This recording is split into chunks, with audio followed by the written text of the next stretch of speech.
Sterilisasi dengan menyemprot desinfektan salah satu upaya yang dilakukan mencegah penyebaran COVID-19. Hal ini yang diterapkan Bandara Sultan Mahmud Badarudin II Palembang dengan Workshop Disinfection atau WTD. Bilik ini mulai berfungsi sejak Selasa lalu di terminal kedatangan penumpang. Otoritas bandara juga segera menambah satu bilik lagi di pintu keberangkatan. Bilik ini memastikan setiap penumpang masuk dan keluar bandara dalam keadaan steril. Cara ini merupakan upaya penanggulangan penyebaran COVID-19, di samping pengukuran suhu tubuh serta penerapan jarak antar individu atau physical distancing pada antrian penumpang. Ini adalah lorong untuk mendisinfektan seluruh penumpang yang datang ke Bandara Sultan Mahmud Badarudin II. Ini alat kita pasang sejak tanggal 24 Maret kemarin.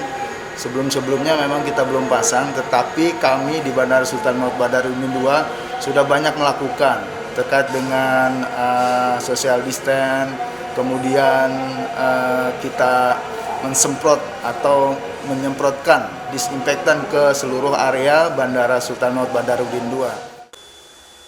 Di tengah ancaman pandemi COVID-19, Bandara SMB 2 Palembang tetap beroperasi melayani penerbangan domestik. Meski demikian, bandara tampak lengang karena aktivitas penerbangan turun hingga 50% sejak 15 Maret lalu. Rizky Nurmizan, Kompas TV, Palembang.